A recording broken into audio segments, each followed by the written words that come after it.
ప్రత్యేకమైన వందనాలు తెలియజేస్తున్నాను. చిన్న ప్రార్థన చేసుకుని దేవుని యొక్క వాక్యంలోకి వెళదాం. పరిశుద్ధుడైన తండ్రి, మహోన్నతుడ, జీవాధిపతి, నీకు స్తోత్రాలు. మీరు ప్రేమించి కూడి వచ్చిన ప్రతిసారి శ్రేష్టమైన పదార్థాన్ని మాకు వడ్డించి ధనికులను వట్టి చేతులతో పంపి దీనులమైన మాకు మీరు ఇస్తున్న కృపను బట్టి స్తోత్రాలు. ఈ రాత్రి మరొకసారి నీ పాద సన్నిధిలోనికి చేరువచ్చాం. వర్తమాన వాక్యం ద్వారా నాతో మాతో మా అందరితో మాట్లాడమని, యేసుక్రీస్తు ప్రభుల వారిని మా మధ్యలో ప్రదర్శించమని, యేసుక్రీస్తు ప్రభుల వారిని కేంద్రముగా చేసుకుని ప్రతి విషయంలో మేము ముందుకు సాగే కృప మాకందరికీ కలుగును గాక. వచ్చిన నీ బిడ్డలను బట్టి రావాల్సిన వారందరినీ కూడా సమయానికే సకాలానికి మీరు నడిపించమని యేసు ప్రభు నామమున స్తుతించి క్రీస్తునామ సమర్పించి వేడుకుంటున్నాం పరమ తండ్రి, ఆమేన్. మంచిది. ప్రభు ప్రేమించి ప్రభు మనకు అనుగ్రహించిన ఈ విశేషమైన ఉన్నతమైన శ్రేష్టమైన భాగ్యాన్ని బట్టి ముందుగా పరమ తండ్రి అయిన దేవునికి యేసుక్రీస్తు ప్రభుల వారి పేరట కృతజ్ఞతాస్తుతులు చెల్లిస్తున్నాను. యుగయుగాలు మనందరి ద్వారా దేవుని నామానికే మహిమ కలుగును గాక, ఆమేన్. మంచిది. చేరువచ్చిన దేవుని ప్రియులైన మీకు అందరికి కూడా ప్రత్యేకమైన వందనాలు తెలియజేస్తున్నాను. మంచిది. ఈ రాత్రి మనం కొన్ని ప్రాముఖ్యమైన సంగతులు బైబిల్ గ్రంథంలో నుంచి మనం నేర్చుకుందాం. ప్రభు తరచుగా మనందరితో ప్రభు మాట్లాడుతున్నారు. మీరు వింటున్న ప్రతి సంగతిని కూడా మీరు జాగ్రత్త చేసుకోండి. ఎందుకంటే విన్న సంగతుల నుండి కొట్టుకొని పోకుండానట్లు మిమ్మల్ని మీరే విశేషమైన జాగ్రత్త కలిగి ఉండమని దేవుని వాక్యం చెబుతుంది. కాబట్టి మనం వింటున్న ప్రతి సంగతిని కూడా శ్రద్ధగా వింటూ నేర్చుకుంటూ ప్రతి మాటను కూడా మనం అన్వయించుకొని విశ్వాసాన్ని బట్టి మాట్లాడుతూ ముందుకి కొనసాగే వారు ఉండాలని ప్రేమతో తెలియజేస్తున్నాను. మంచిది. మనం ప్రభువైన యేసుక్రీస్తు ప్రభుల వారి యందు విశ్వాసం ఉంచగా ఆయన మన అపరాధములన్నిటిని క్షమించి మనలను నీతిమంతులుగా తీర్చిదిద్దాడన్న సంగతి మనకు తెలుసు. ప్రభుని విశ్వసించినప్పుడు మనం ఏమయ్యామంటే నీతిమంతులుగా తీర్చబడ్డాం. నీతిమంతులుగా తీర్చబడిన వారందరూ కూడా దేవునికి కుమారులయ్యారు. కుమారులైన వారందరి హృదయాల్లో దేవుడు తన పరిశుద్ధాత్మను ముద్రించాడన్న సంగతి మనకి తెలుసు. ప్రభు మనతో మాట్లాడుతున్నారు. అయితే మనందరం ఎవరము అని అంటే ఒక మాటలో చెప్పాలంటే ఆత్మను కలిగిన ప్రజలం. ఎవరు? పరిశుద్ధాత్మను కలిగిన ప్రజలం. లోకము ప్రభు యొక్క ఆత్మను పొందలేదు. లోకములో ఉన్నవారికి పరిశుద్ధాత్మను గూర్చిన సంగతులు తెలియదు. కానీ మనకైతే ప్రభు తన ఆత్మను అనుగ్రహించాడు. ఎందుకు మనకి తన ఆత్మనిచ్చాడు అని అంటే, మనం పోయిన వారం కొరసనపేటలో మనం నేర్చుకున్నట్లుగా దేవుడు తన ఆత్మను ఎందుకు ఇచ్చాడు మనకి? ఆత్మను మన హృదయంలోనికి ఎందుకు అనుగ్రహించాడు? క్రీస్తుని గూర్చి తెలుసుకోవడానికి. అది నేను అక్కడ చెప్పానా? చెప్పలేదు. అంటే మీరు ఏదో ముందు ఎప్పుడో విన్నదాన్ని రాడేశారన్నమాట. కానీ అది సెట్ అవ్వలేదు. దేవుడు తన ఆత్మను మన హృదయంలోనికి ఎందుకు పంపించాడు? కుమారులమని ఆత్మనిచ్చాడు. సరే, అసలు ఎందుకు మన హృదయంలో పరిశుద్ధాత్మ దేవుడు ఎందుకున్నాడు? నేను అంటుంది ఏంటంటే, పరిశుద్ధాత్మ దేవుడు మన హృదయంలో ఎలా వచ్చాడంటే విశ్వాసాన్ని బట్టి వచ్చాడు. ఎప్పుడు వచ్చాడంటే కుమారులు అయ్యాం కాబట్టి వచ్చాడు. ఇది కాదు. అసలు ఎందుకు వచ్చాడు? మనలో ఆయన ఎందుకున్నాడు? పని చేయడానికి ఉన్నాడు. అంటే పని చేయడం కొరకంటే మనము ఏ శరీరంలో ఉన్నాం? పాప శరీరంలో ఉన్నాం. శరీరంలో ఉన్నాము కాబట్టి ఖచ్చితంగా దేని బట్టి అనుసరించే అవకాశం ఉంది? శరీరాన్ని బట్టి నడిచే అవకాశం ఉంది. కానీ మనలోనికి ఆత్మప్రభు ఎందుకు వచ్చాడు? మనం ఆత్మను బట్టి నడుచుకోవడానికి. దేవునికి స్తోత్రం. అంటే ఎందుకు మనకి దేవుడు తన ఆత్మని ఇచ్చాడు అని అంటే, ఆత్మను కలిగిన ప్రజలు ఒక ప్రత్యేకమైన జీవితం జీవించాలి. అంతేనా? ఆత్మను కలిగిన ప్రజలు ఒక ప్రత్యేకమైన జీవితాన్ని జీవించాలి. ఒక ప్రత్యేకమైన జీవితాన్ని జీవించాలంటే మనలో ఉన్న ఆత్మ ప్రభువును బట్టి మనం జీవించాలి. దాన్ని ఏమంటారు? ఆత్మలో జీవించుట. ఇంకా ఆత్మానుసారముగా జీవించుట, ఆత్మను బట్టి జీవించుట. ఇప్పుడు విశ్వాసి దేని బట్టి జీవించాలి? ఆత్మను బట్టి జీవించాలి. నేను ప్రశ్న అడుగుతున్నాను. యేసు ప్రభుని నమ్మని వ్యక్తి ఆత్మను బట్టి జీవిస్తాడా? జానప్రసాద్ జీవించలేడు. మరి ఎలా జీవిస్తాడు? శరీరాన్ని బట్టే జీవిస్తాడు. యేసు ప్రభు నమ్మాడు, ఆత్మను పొందుకున్నాడు. ఆత్మను పొందుకున్న వ్యక్తి ఆత్మానుసారంగా జీవించగలడా? జీవించగలడు. శరీరాన్ని బట్టి జీవించగలడా? ఆ? బాగా ఆలోచించి చెప్పాలి. ఇప్పుడు ప్రభు నమ్మలేని వ్యక్తి శరీరాన్ని బట్టి ప్రవర్తిస్తాడు. ఎందుకంటే తనకు ఆత్మ లేడు కాబట్టి, ఆత్మ ప్రభు అతనిలో లేడు కాబట్టి. కానీ యేసు ప్రభు నమ్మిన వ్యక్తి ఆత్మను కలిగి ఉన్నాడు. ఆత్మను కలిగి ఉన్న వ్యక్తి ఆత్మానుసారముగా జీవించగలడు. రెండోది, శరీరాన్ని బట్టి కూడా జీవించగలడు. అంటే విశ్వాసం ఎన్ని విధాలుగా నడుచుకోగలడు? రెండు విధాలుగా నడుచుకోగలడు. అవిశ్వాసం ఎన్ని విధాలుగా నడుచుకోగలడు? ఒకటే, శరీరాన్ని బట్టి మాత్రమే ప్రవర్తించగలడు. అంటే ప్రభు మనకి ఏం చెప్తున్నాడంటే, మన శరీరంలో ఉన్నాం చెప్పండి, కానీ శరీరాన్ని బట్టి ప్రవర్తించకూడదు. మనలో ఆత్మ ప్రభు ఉన్నాడు కాబట్టి ఆత్మానుసారముగా మనం నడుచుకోవాలి. ఆత్మానుసారముగా మనం నడుచుకున్నప్పుడే ప్రభులో ఉన్న క్షేమాన్ని, ప్రభులో ఉన్న జీవాన్ని మనం ఏం చేయగలం? అనుభవించగలం. చూడండి, కొన్ని సందర్భాలు మీ ముందుకు తీసుకొస్తాను. గలతీలకు రాసిన పత్రిక 5వ అధ్యాయం చూడండి. గలతీలకు రాసిన పత్రిక 5వ అధ్యాయం 16వ వచనం. నేను చెప్పింది ఏమనగా, ఆత్మానుసారముగా నడుచుకొనుడి, అప్పుడు మీరు శరీరేచ్ఛలను నెరవేర్చరు. నేను ఆగండి. పౌలు గారు చెప్తుంది ఏమంటే, నేను చెప్పినది ఏమనగా, ఆత్మానుసారముగా మీరేం చేయండి? నడుచుకోండి. అప్పుడు మీరు శరీరేచ్ఛలను ఏం చేయరు? నెరవేర్చరు. శరీరేచ్ఛలను ఏం చేయరు? నెరవేర్చరు. దేన్ని బట్టి నడుచుకోవాలి? ఆత్మానుసారంగా నడుచుకోవాలి.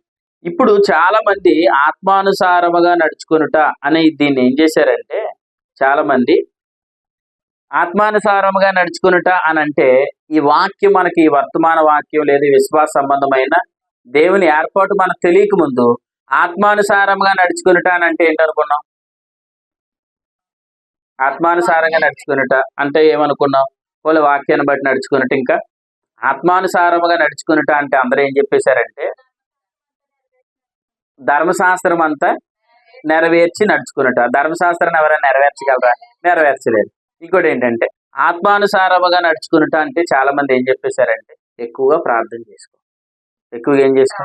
ఎక్కువ ప్రార్థన చేసుకో. అప్పుడు నీకేం కలగో? శరీరేచ్ఛలు కలగో. ఎక్కువ వాక్యాన్ని చదువుకో. అప్పుడు నీకేం కలగో? శరీరేచ్ఛలు కలగో. ఎక్కువ సహవాసం చేయి. అప్పుడు ఏం కలగో? శరీరేచ్ఛలు కలగో. వాస్తవానికి అది ఎవరు చెప్పారో అతనిలోని శరీరేచ్ఛలు. ఎందుకు?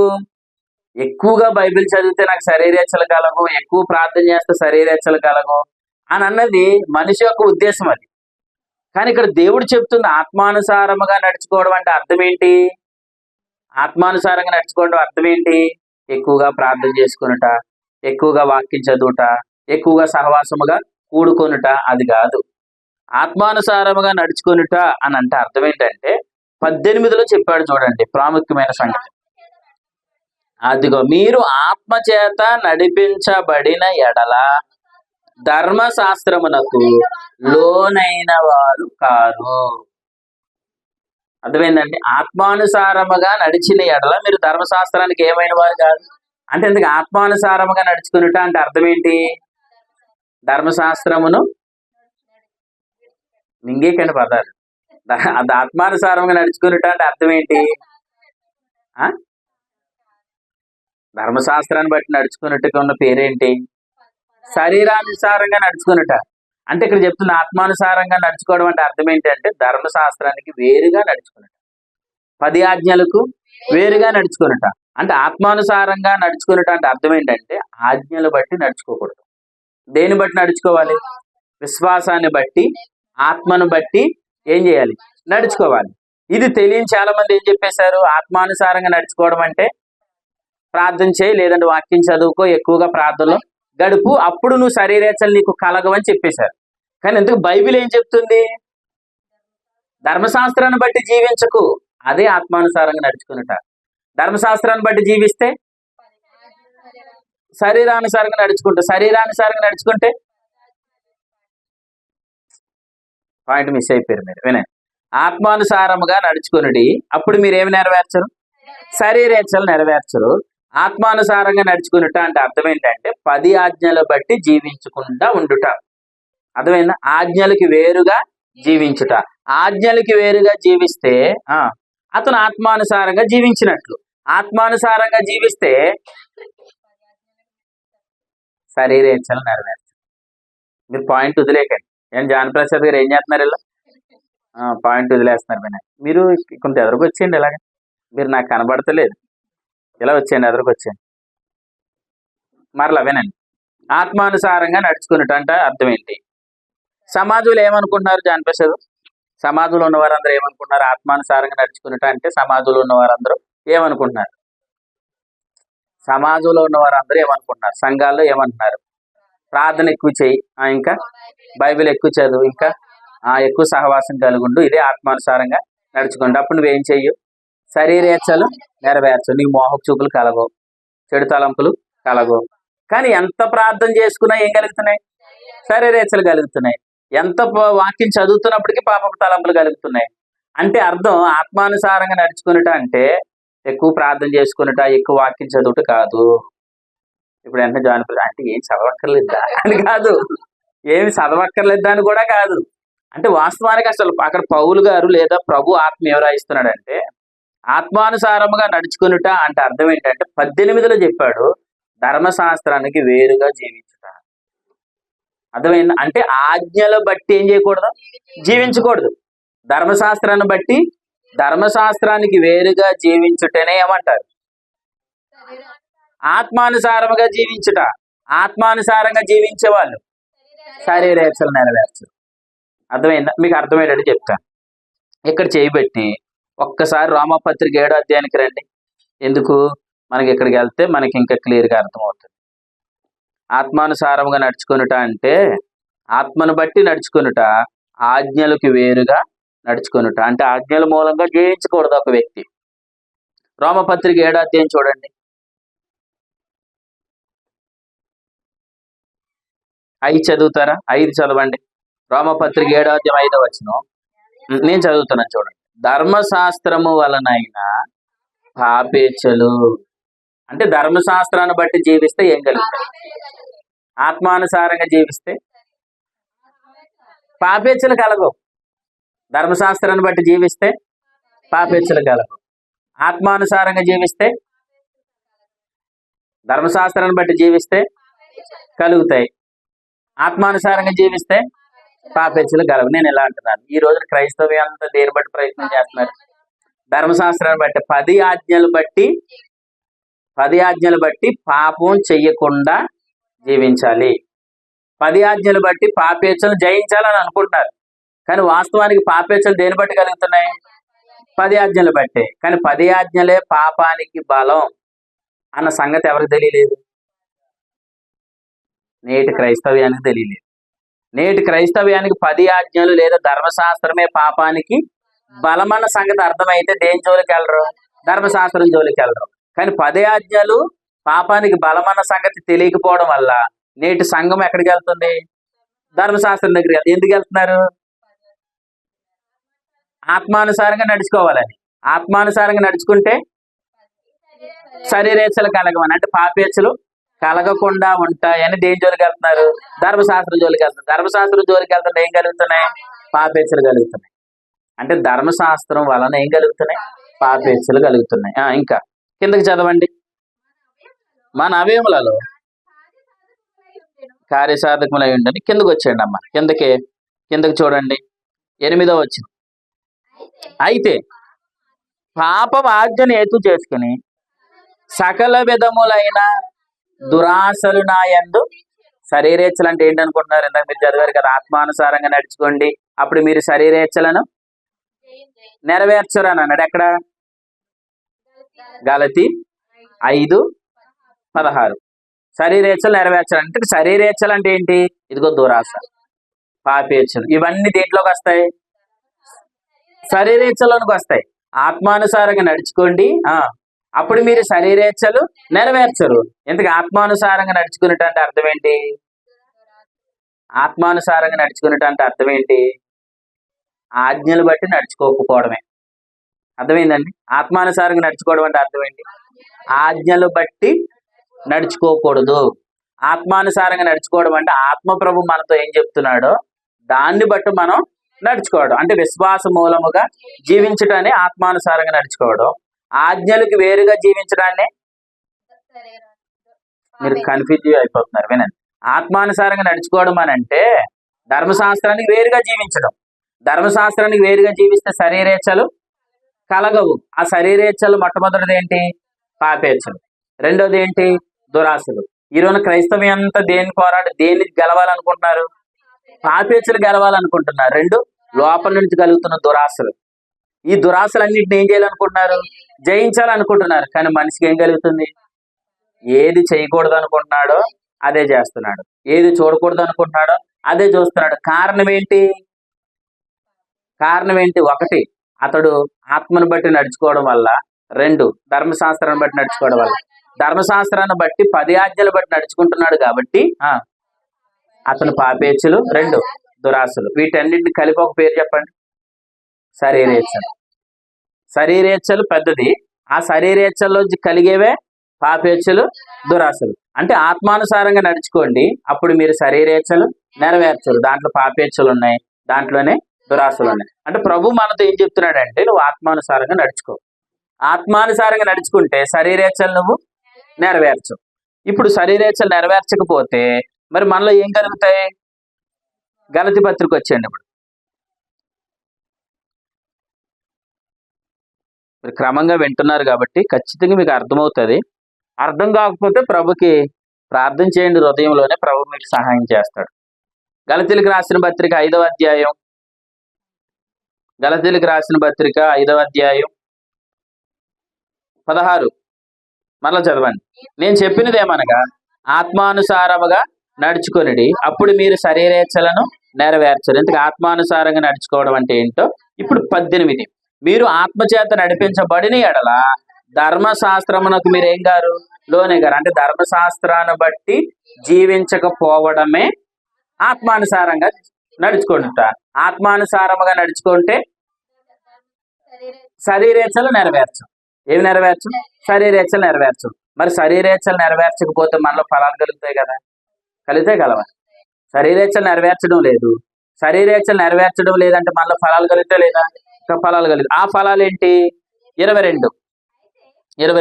అయితే ఆత్మఫలం ఏమనగా ప్రేమ, సంతోషం, సమాధానం, దీర్ఘశాంతం, దయాలత్వం, మంచితనము, విశ్వాసము, సాత్వికం, ఆశానిగ్రహం. ఇవన్నీ ఎప్పుడు వస్తాయి? ఆత్మానుసారంగా నడుచుకున్నప్పుడు. ఆత్మానుసారంగా నడుచుకోవడం అంటే ఏంటి? ఎక్కువగా ప్రార్థన చేసుకుంటా, ఎక్కువగా వాక్యం వినుట, ఎక్కువ సహవాసం చేయుట. ఒకటి. లేదు, ధర్మశాస్త్రానికి వేరుగా జీవించుట. ధర్మశాస్త్రానికి వేరుగా జీవించుటనే ఆత్మానుసారంగా నడుచుకుంటా. ఆత్మానుసారంగా నడుచుకున్నవాడు శరీరేచ్ఛలు నెరవేర్చడు. మరి ఏం కలుగుతాయి? అతనిలో ఆత్మఫలాలు కలుగుతాయి. ఆ ఫలాలు ఎన్ని? 9. ఆ ఫలములలో ఈ రాత్రి నాకు ప్రభు జ్ఞాపకం చేసిన ఒక ఫలం ఏంటంటే మంచితనం అనే ఫలం. చెప్పండి, ఏ ఫలం అది? మంచితనం అనే ఫలం. అంటే ఆత్మానుసారంగా మనం ఎప్పుడైతే నడుచుకుంటున్నామో మనలో నుండి ఫలాలు అనేవి ప్రొడ్యూస్ అవుతాయి. ఫలము అనేది మనం తెచ్చుకుంటూ వస్తుందా, లేకపోతే దానికి అదే వస్తుందా? జానప్రసాద్, దానికి అదే వస్తుంది. ఎప్పుడు వస్తుంది? ఉదాహరణకి ఒక చెట్టు కొన్నాం, ఒక మొక్క కొన్నాం, గులాబీ మొక్క, లేకపోతే జాంకాయ మొక్క కొన్నాం. జామ మొక్క కొన్న తర్వాత పెరట్లు వేసారు. ఇప్పుడు దగ్గరుండి మీరు ఏమైనా కాయలు కాయించగలరా? కానీ ఏం చేయగలం? అది మన వంతు నీళ్ళు పోయడమే. నీళ్లు పోస్తే ఏదో ఒక రోజు దాంట్లోంచి ఏమొస్తుంది? ఫలం అనేది వస్తుంది. అలాగే విశ్వాసులుగా మనం కూడా నిరంతరం వాక్యం వింటాం. ఎప్పుడైతే నిరంతరం వాక్యం వింటూ వాక్యం అనే నీరు చేత మనం పోషించబడుతున్నామో ఒకరోజు ఖచ్చితంగా మనలోంచి ఏమొస్తాయి? ఫలం అనేది వస్తుంది. ఇప్పుడు మీలో ఎన్ని ఫలాలు కలిగినాయి అని నేను అడగను. ఎందుకంటే మీలో ఫలము మీరు ప్రయత్నిస్తే వచ్చేది కాదు. నేను తెచ్చేసుకుంటానండి, నాలో మంచితనం అనే ఫలం తెచ్చేసుకుంటానండి, దీర్ఘశాంతమైన మంచి ఫలం తెచ్చేసుకుంటాను నువ్వు ప్రయత్నం చేసావు అనుకోండి, కూర బాగోకపోతే అన్నీ రివర్స్ అయిపోతుంది. అంతే కదా? ఇప్పుడు నాలో చాలా దీర్ఘశాంతం ఉందని చెప్పి కూర బాగా వండలేనప్పుడు ఏం చేస్తాం?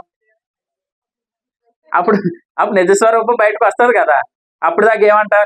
నాకు చాలా దీర్ఘశాంతం అని అంటావు, నేను చాలా మంచోడు అని అంటావు. వినండి, ఒక వ్యక్తి మంచోడు అని ఎప్పుడు చెప్పగలమంటే అతను ఏదో 1-2 మంచి పనులు చేశాడని ఇతను మంచోడండి, చాలా మంచోడని గుడ్డిగా నమ్మకం. అర్థమైందా? మంచిగా మాట్లాడుతున్నాడని కూడా గుడ్డిగా ఎవరు నమ్మకూడదు.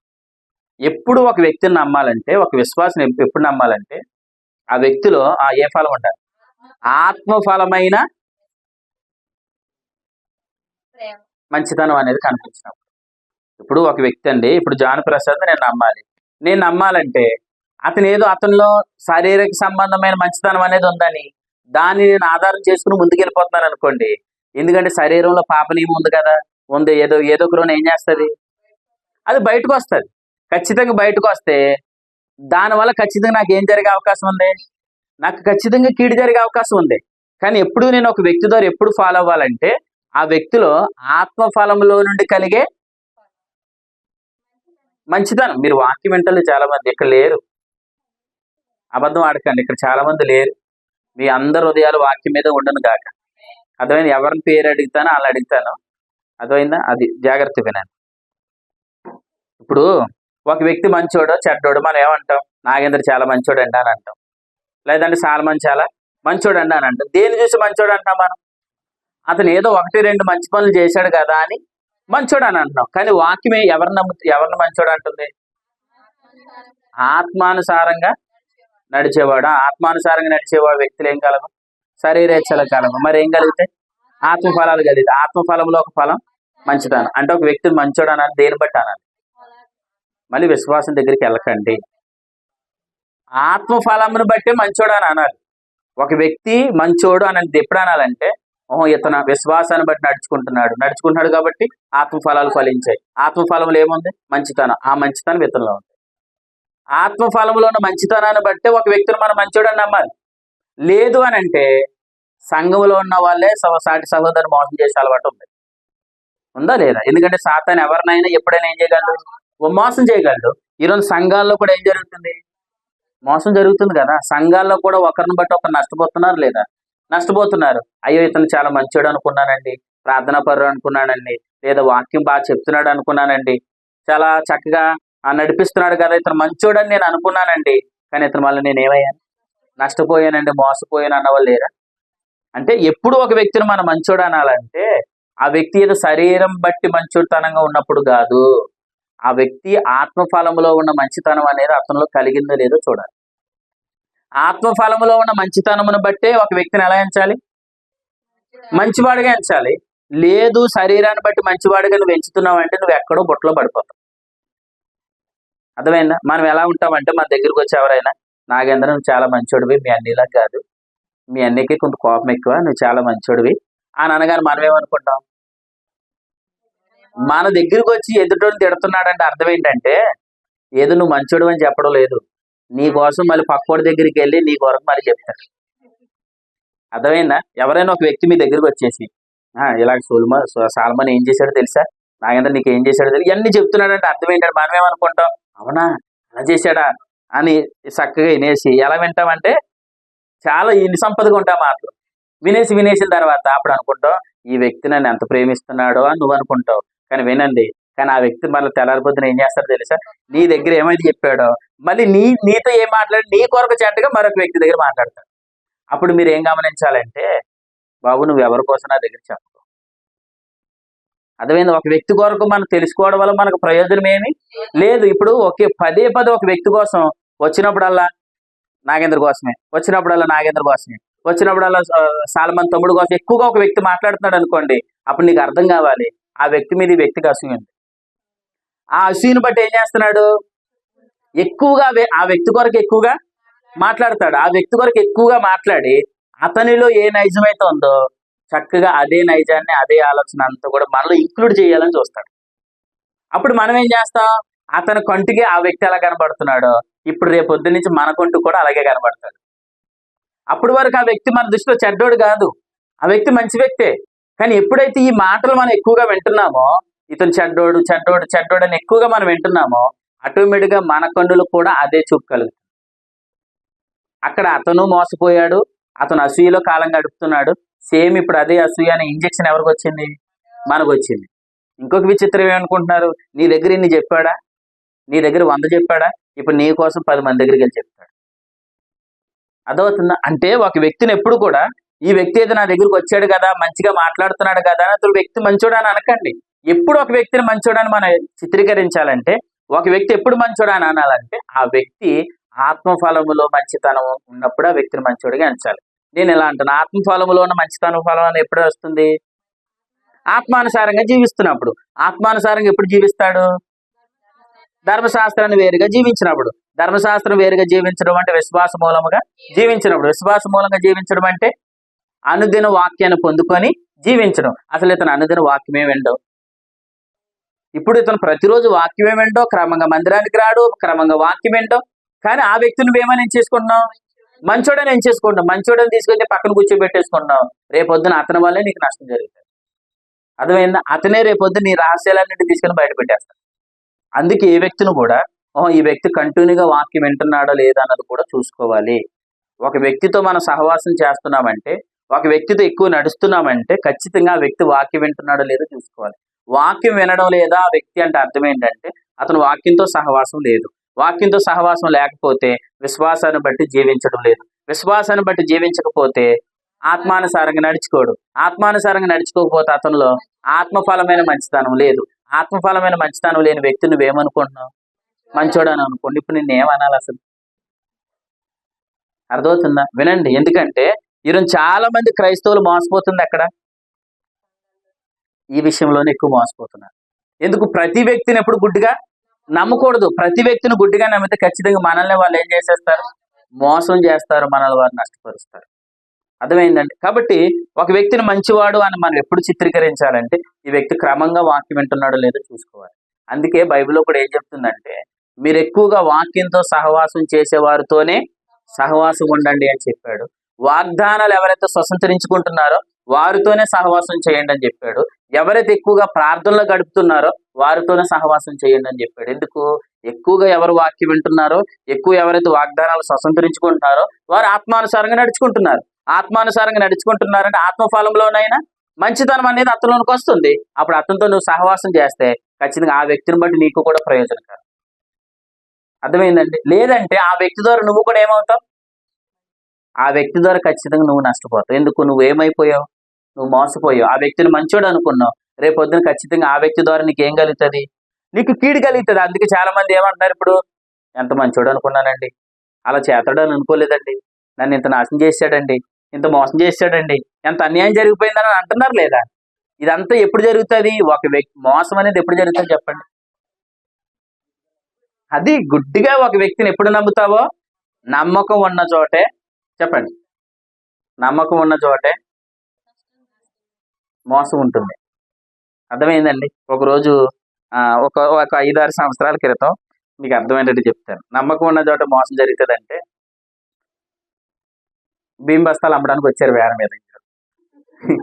వస్తే ఆ వ్యక్తి పైన ఎలాగుందంటే పలావ్ సేమ్ 666, 777 ఉన్నాయి కదా, అటువంటి కలర్ఫుల్ కవర్ తొడిగేశారు. పైన తొడిగేసి కింద గట్టిగా 1 కేజీ బియ్యం పలావ్ బియ్యం వేశారు. వేసి పైన అన్నీ ఏమో క్వార్టర్ రైస్ వేసారు. ఇప్పుడు వాళ్ళు బస్తాలు తెచ్చారు, వ్యాన్ మీద తెచ్చి కరెక్ట్గా మెయిన్ రోడ్డు వారిని ఆపి, ఇంకేముందండి మేము కూడా ఖాళీ చేసేసాం, పలావ్ బీస్తాం బస్తాలు అమ్మేస్తున్నాం, కావాలంటే తీసుకుని 600 అని అన్నాడు. కొట్టుగాడు ఎంత? 1200. వీళ్ళు అమ్మేది ఎంత? 600. అయ్యబాబు 600కి వచ్చేస్తుందని చాలా మంది వెళ్ళిపోయారు. వెళ్ళిపోయిన తర్వాత మా నాన్నగారు వెళ్ళి ఈ పలావ్ బియ్యమేనా అని అడిగారు.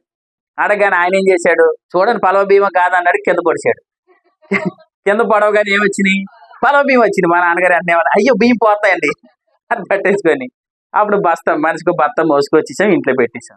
ఇంట్లో పెట్టిన తర్వాత అప్పుడప్పుడు డబ్బులు తీసుకున్నారు. వాళ్ళు దారినాలు చక్కగా వెళ్ళిపోయారు. ఇంటికి వచ్చిన తర్వాత మూటలు తీస్తే అన్ని కోటా బియ్యం. మొత్తం ఆ ఈదిలో ఉన్న వాళ్ళందరూ కూడా మోసపోయారు. అందరూ రోడ్డు మీదకి వచ్చి అయ్యో కోట బియ్యం, అయ్యో కోట బియ్యం, అయ్యో కోట బియ్యం. ఎందుకు మోసపోయారు? నమ్మకం ఉన్న చోట. అంటే ఖచ్చితంగా నమ్మకం ఉన్న చోట ఖచ్చితంగా మోసం అనేది జరుగుతుంది. ఈరోజు అందరూ ఎందుకు మోసపోతున్నారు? చాలా మంది నేను ఇతన్ని నమ్మి అప్పుకు జామీన్ ఉన్నానండి, ఇతన్ని నమ్మి నేను అప్పు ఇప్పించానండి. ఇదంతా ఎందుకు? నమ్మకం అనేది ఉన్న చోట ఖచ్చితంగా ఏం జరిగే అవకాశం ఉంది? మోసం జరిగే అవకాశం ఉంది. కానీ అదే ఆత్మఫలంలో మంచిదనం ఒక వ్యక్తిలో ఉంటే ఆ వ్యక్తి వల్ల నువ్వు ఎప్పటికీ మోసపోవు. అందుకే ఏ వ్యక్తిని నువ్వు గుడ్డిగా నమ్మకు. ఒక వ్యక్తిని నమ్ముతున్నావంటే నువ్వు కారణం చెప్పాలి. నాగేంద్ర నువ్వు ఒక వ్యక్తిని ఎక్కువ ఎందుకు నమ్ముతున్నావు అని అంటే నాగేంద్ర చెప్పాలన్నా ఆ వ్యక్తి క్రమంగా వాక్యం వింటున్నాడు, ఆ వ్యక్తి వాగ్దానాలు స్వతంత్రించుకుంటున్నాడు, ఆ వ్యక్తి ప్రార్థనలో గడుపుతున్నాడు, ఆ వ్యక్తి ఆత్మానుసారంగా నడుచుకుంటున్నాడు, ఆ వ్యక్తిలో ఆత్మఫలం ఉందన్నా, అందుకే నేను ఆ వ్యక్తినితో నడుచుకుంటున్నానని చెప్పాలి. అందుకు ఆ వ్యక్తితో నా విషయాలన్నీ షేర్ చేసుకుంటున్నానని చెప్పాలి. లేదు ఆ వ్యక్తుల ఆత్మఫలం లేకుండా మంచితనం అనేది ఆత్మఫలంగా రాకపోతే నీ ఇంట్లో రహస్యాలన్నీ నువ్వు తీసుకుని వెళ్తే నువ్వు ఎలా చెప్పిన వెంటనే వాడన్నీ తీసుకెళ్లి మరి బోర్లో ఊతాడు. అర్థమైందా? ఇక్కడ ఇంట్లో విన్నదాన్ని అక్కడ ఏం చేస్తాడు, ఈదుల మీదకి ఎక్కి బోరలో ఊతాడు. నువ్వేమనుకుంటావు, నేను చెప్పాను కదా ఎవరికి చెప్పడు కదా అని అనుకుంటావు. విను, ఆడితో నువ్వేమంటావు, ఎవరి దగ్గర చెప్పకురు అని అంటాడు. ఈడేం చేస్తాడు, ఈడు ఇంకొకరి దగ్గరికి వెళ్ళి నీకు కాబట్టి చెప్పిన ఎవరికి చెప్పకురు అని అంటాడు. ఆడు ఇంకొకరి దగ్గరికి వెళ్ళి ఏమంటాడు, నీకు కాబట్టి ఎవరికి చెప్పకురే. ఇలాగ ఏం జరిగింది, నీ ఇంట్లో గుట్ట అంతా తీసుకెళ్ళి నువ్వు ఇచ్చుకున్నావు. మీకు మాట చెప్పమంటారా, అలాగే ఈరోజు కాపరాలు ఇడిపోయిన భార్య భర్తలు ఉన్నారు. అంటే ఒక వ్యక్తిని గుడ్డిగా నమ్మేసి ఇంట్లో విషయాలన్నీ తీసుకొని వెళ్తే అక్కడ ఖచ్చితంగా నష్టం జరుగుతుంది. ఇప్పుడు ఆదాము అవ్వ ఏదైనా తోటలో ఉన్నారండి. ఆదాము అవ్వ ఏదైనా తోటలో ఉన్నప్పుడు ఎవడో ఒక తలమాసినోడు వచ్చాడు. ఎవరో అపవాది. వాడు వచ్చి ఇంట్లో రహస్యాలని అడుగుతున్నాడు. ఇంట్లో రహస్యాలు ఏంటి, ఆదాము అవ్వ వీరితో దేవుడు కలిసి ఉండి ఆయన ఎన్నో విషయాలు చెప్పాడు.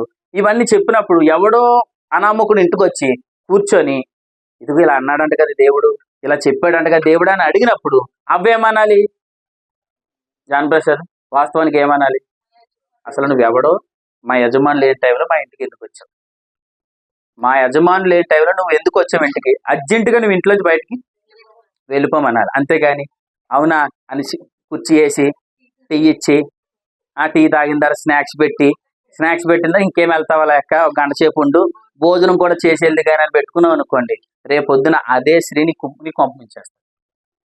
అర్థమైందా? ఆ వాళ్ళ వల్లే రేపొద్దున కొంపలు నాశనం అయిపోతాయి. అలా నాశనం అయిపోయిన వాళ్ళు చాలా మంది ఉన్నారు. అర్థమవుతుందా? కాబట్టి ప్రభు మనతో ఏం చెప్తున్నాడంటే, ఒక వ్యక్తి మన మధ్యలోనికి రాకూడదు. అవ్వ చేసిన తప్పు ఏంటంటే వాడు వచ్చి ఇంట్లో రహస్యాలు అడుగుతున్నప్పుడు అసలు నీకు ఎందుకు చెప్పాలని అడగకుండా అవును తినద్దన్నాడు, ఇవన్నీ ఏం చేసింది, చెప్పేసింది.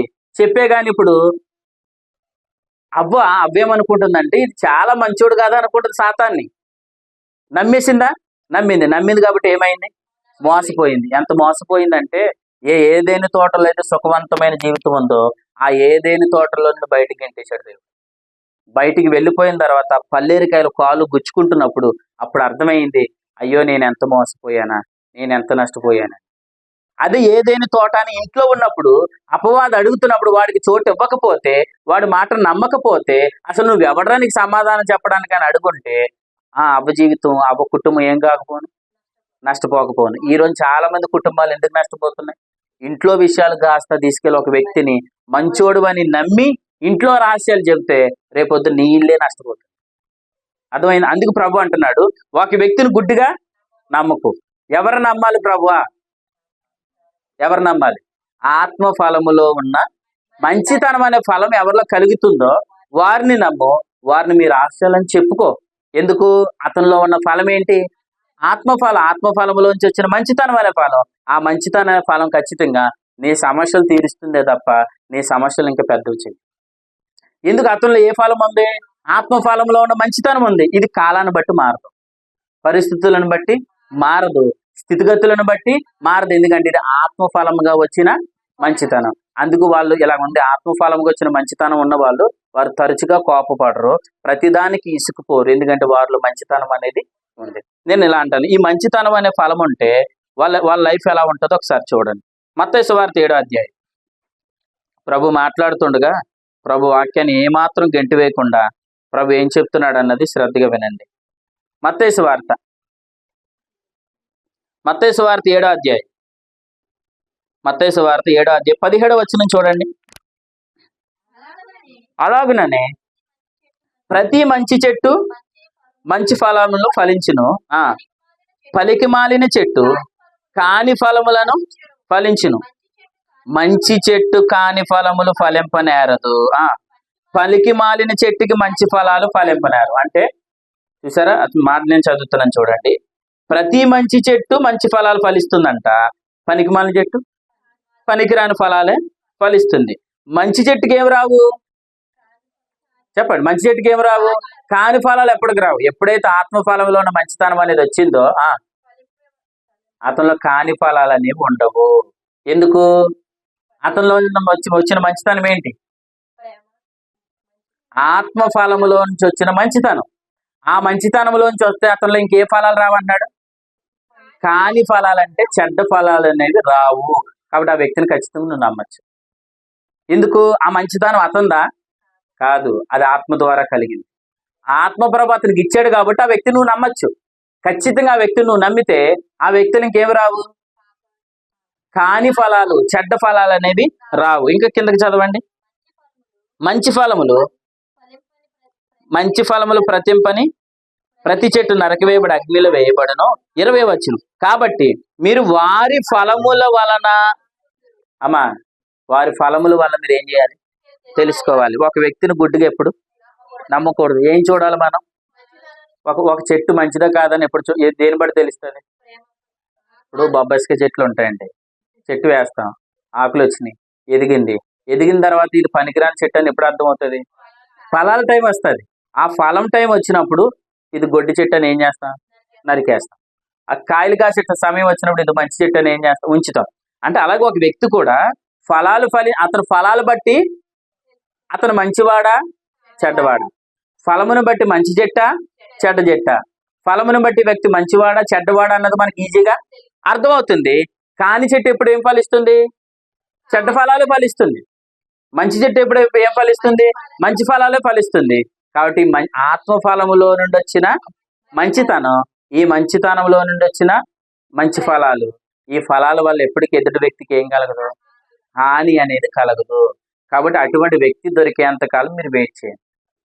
ఆ వ్యక్తి దొరికితే అప్పుడు ఆ వ్యక్తిని బట్టి మనం ముందుకు వెళ్ళడం చాలా క్షేమకరం. లేదంటే మనం ఏమవుతాం? నష్టపోయే అవకాశం ఉంది. ఇప్పుడు ఒక మాట అండి, ఆత్మఫలంలో మంచితనం అనేది రాలేదు. రాకపోతే మనం తొందరపడి ఏం చేస్తాం? ఒక వ్యక్తిని గుడ్డిగా నమ్మేస్తాం.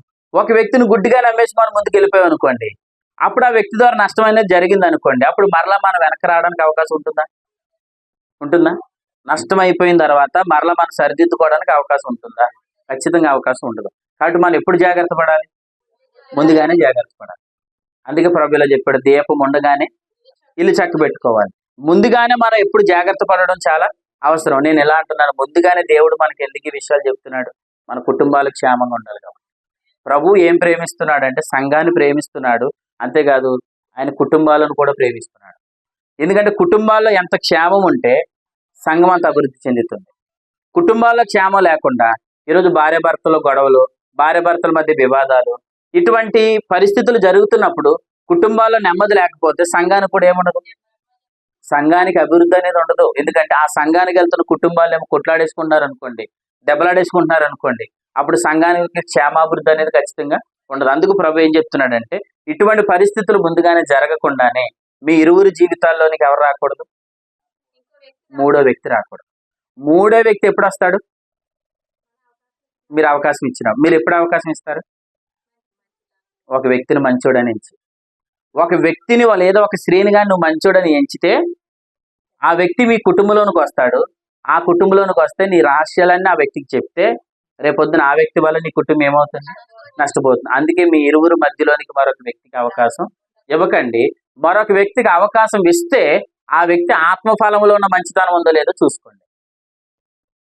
అర్థమైందండి? ఆత్మఫలంలో మంచితనం లేకపోతే ఒక వ్యక్తిని ఏం చేయకండి? నమ్మకండి. వినండి. ఇప్పుడు ఇంకో విషయం ఏంటంటే, ఇప్పుడు మనలో ఆత్మఫలంలో మంచితనం అనేది మనలో కలిగింది. ఎవరిలో? మనలోనే కలిగింది. ఇప్పుడు మనలో కలిగితే ఆత్మఫలంలో ఉన్న మంచితనాన్ని బట్టి మనం ఏ ఫలాలు ఫలిస్తాం? మంచి ఫలాలు ఫలిస్తాం కదా. ఎందుకు? మనలో ఆత్మప్రభు మనకి ఏమి ఇచ్చాడు? మంచి ఫలం ఇచ్చాడు. ఇప్పుడు మంచి ఫలంలో నుండి ఏ ఫలాలు వస్తాయి? మంచి ఫలాలు వస్తాయి. ఇప్పుడు ఇవి ఎదుటివానికి ఎలా ఉంటాయి? క్షేమాభివృద్ధికరంగా ఉంటాయి కదా. ఇప్పుడు నేను ఆత్మఫలంలో ఉన్న మంచితనం ఫలించాను, ఇప్పుడు నాలో నుంచి మంచి ఫలాలు వస్తాయి. అవి ఖచ్చితంగా ఎదుటి వ్యక్తికి ఎలా ఉంటాయి? క్షేమకరంగా ఉంటాయి. అంటే నేను ఎంత ఆత్మఫలంలో మంచి ఫలాన్ని ఫలించి దాన్ని బట్టి నేను ఎంతైతే మంచి క్రియలు చేస్తున్నానో దానికి ప్రభు వచ్చిన తర్వాత నాకేమిస్తాడు? మెప్పు మహిమనిస్తాడు. ఎందుకు? నా ద్వారా ఏం జరుగుతున్నాయి? మంచి క్రియలు జరుగుతున్నాయి. అంటే ఈ మంచి క్రియలు జరగడం ద్వారా ప్రభు వచ్చిన తర్వాత నాకు ఏమిస్తాడు? మహిమ మెప్పును ప్రభు నాకు ఇస్తాడు. అందుకే ఈ ఫలాలను ఏమన్నాడంటే చూడండి ఒకసారి, ఫిలిప్పీ పత్రిక వాక్యం శ్రద్ధగా వినండి. ఫిలిప్పీ పత్రిక 1వ అధ్యాయం 11వ వచనం. ఫిలిప్పీలకు రాసిన పత్రిక 1వ అధ్యాయం 11వ వచనం. అమ్మ అక్కడి నుంచి చదువు. మీరు యేసుక్రీస్తు వలనైనా, ఫిలిప్పీ పత్రిక 1వ అధ్యాయం 11వ వచనం. మీరు యేసుక్రీస్తు వలనైనా నీతి ఫలములతో నిండుకొనిన వారై క్రీస్తు దినమునకు నిష్కపటులను నిర్దోషులను కావాలనని ప్రార్థించుచున్నాను. ఏ ఫలములంట చెప్పాలి అందరూ? ఏ ఫలాలు? ఈ నీతి ఫలములతో మనం ఏం చేయాలి? నిండుకోవాలి. నీతి ఫలములతో ఏం చేయాలి? నిండుకోవాలి. నీతి ఫలములతో నిండుకుంటే క్రీస్తు దినమునకు నిష్కపటులై నిర్దోషులము కావాలనని. క్రీస్తు దినం అంటే ఎప్పుడు? ప్రభు వచ్చినప్పుడు మనం అందరూ ఎక్కడ నిలబడతాం? క్రీస్తు న్యాయపీఠం మీద నిలబడతాం. క్రీస్తు న్యాయపీఠం మీద నిలబడినప్పుడు మనలో లెక్కించే ఫలములలో ఒక ఫలమే నీతి ఫలం. చెప్పండి ఏ ఫలం? నీతి ఫలం. రెండోది ఎఫెసీయులకు రాసిన పత్రిక. ఎఫెసీయులకు రాసిన పత్రిక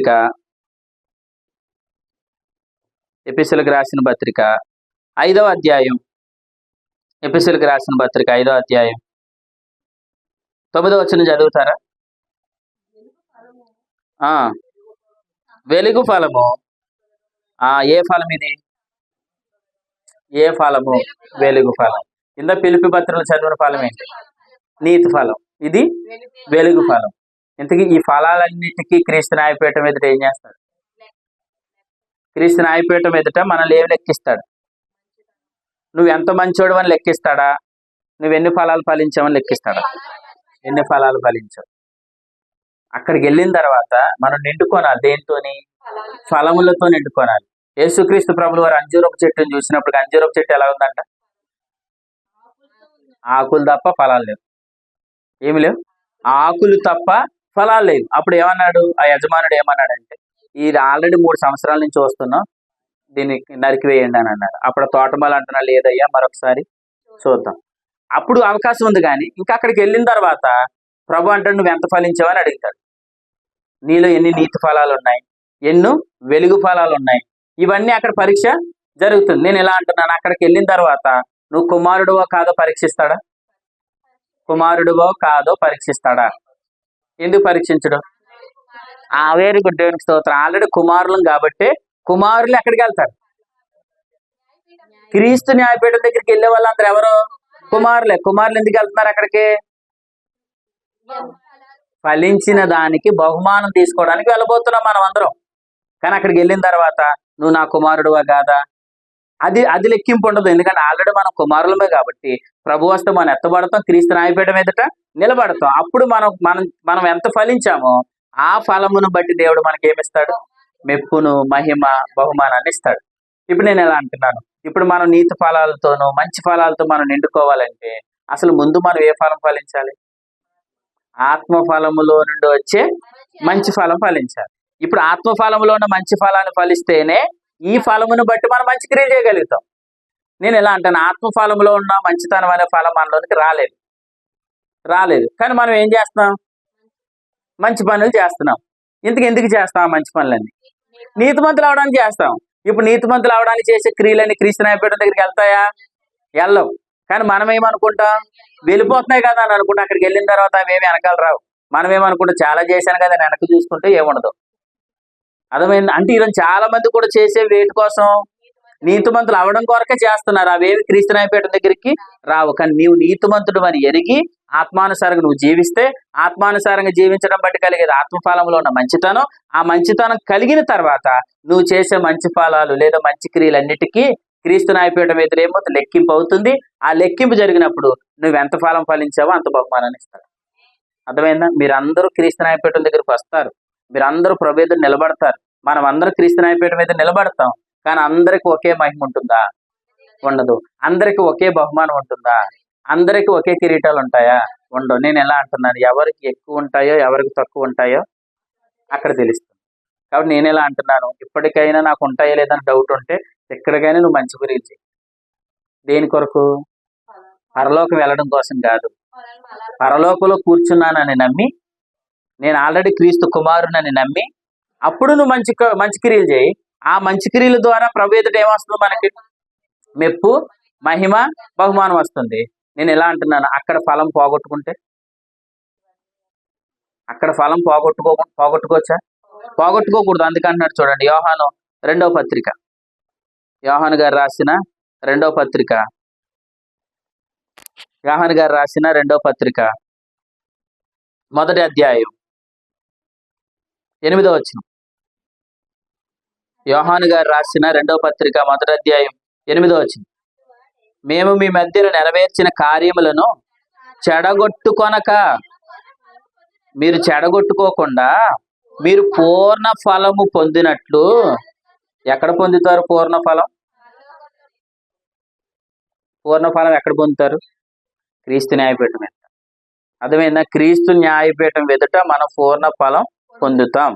అర్థమైందా? పరిచర్య చేసే వాళ్ళకి పరిచర్య కిరీటాలు ఇవ్వబడతాయి. అర్థమైందా? ఎవరు ఏ పరిచర్యలు వాడబడ్డారో ఆ పరిచర్యకు తగిన బహుమానాలు ఇవ్వబడతాయి. పూర్ణ ఫలము పోగొట్టుకోకూడదు. ఏం చేసుకోకూడదు? పోగొట్టుకోకుండా మీరు ఏం చేయండి? దాన్ని పొందినట్లుగా మీరు జాగ్రత్తగా ఉండండి. తమ్ముడు జోస్వా, నువ్వు జాగ్రత్త కలిగి ఉండు. దేని కొరకు? రెచ్చబోద్దానా? దేని కొరకు జాగ్రత్త ఉండాలి? నేను క్రీస్తు న్యాయపీఠం ఎదుట బహుమానాన్ని కోల్పోతానేమో అన్న భయం. క్రీస్తు న్యాయపీఠం ఎదుట పూర్ణ ఫలం పొందలేనేమో అన్న చెప్పండి. ఆ భయం కలిగి మనం ఉండాలి. కాబట్టి ఖచ్చితంగా మనకి ఏముండాలి? జాగ్రత్త ఉండాలి. చెప్పండి, ఏముండాలి? జాగ్రత్త. బహుమానం పొందాలని ఆతృత ఉండాలి. క్రీస్తు న్యాయపీఠం ఎదుట మనం ఎవరేం కాకూడదు? సిగ్గుపరచబడకూడదు.